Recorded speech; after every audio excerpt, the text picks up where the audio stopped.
If you consistently crave carbs and sweets, particularly in the afternoon and evening, that's usually a good indicator that you're not eating enough calories and protein earlier in the day.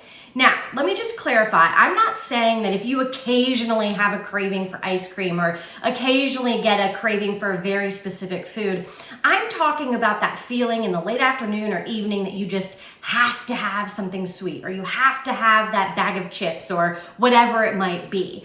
That, again, is usually a good indicator that you're not eating enough earlier in the day. So here's what happens. Let's say you didn't take in enough at breakfast and lunch. And oftentimes what I see is that person will maybe have like yogurt and granola for breakfast and like a salad for lunch or something like that, that all in all, those two meals are not a lot of calories. What's happening is your body didn't get enough in that time period to fuel you for your day. So as the day goes on, your body's getting more and more depleted. So then we hit, let's say, that 3 o'clock feeling, right? And what's happening there is your body's depleted. And a lot of times, even if you don't feel physically hungry, that's when people start to notice that fatigue or maybe irritability, or just like noticing that they're thinking more and more about food.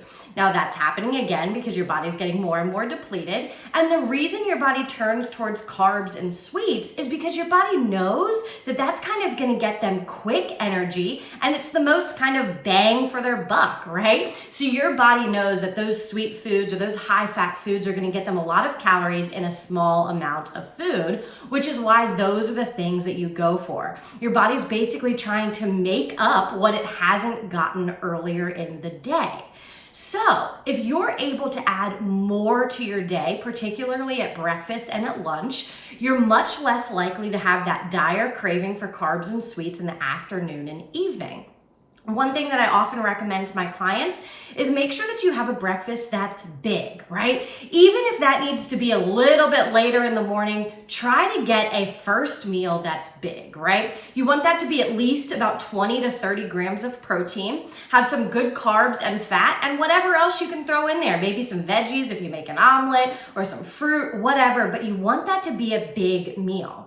And then you want to do the same thing at lunch. You want to have a good, satisfying meal at lunch. Now, I'm not knocking a salad, but if your lunch is just a salad with a little bit of chicken and dressing on it, that's hardly any calories.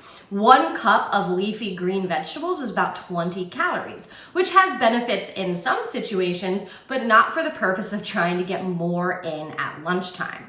So at lunch, don't be afraid of doing that sandwich. It's okay to have bread at lunchtime. Or if you really do love that salad or something like that, throw a lot onto the salad. Add the chicken and nuts and seeds and dressing, and then also make sure there's a carb with it. You could put potatoes or quinoa or have a slice of bread with it. Something like that to really bulk up what you're getting in earlier in the day.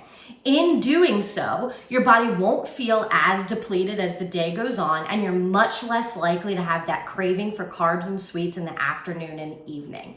Try it. I bet it'll work. You'll also probably notice that your energy is a lot more consistent throughout the afternoon, and you don't have that 2-3 o'clock crash feeling.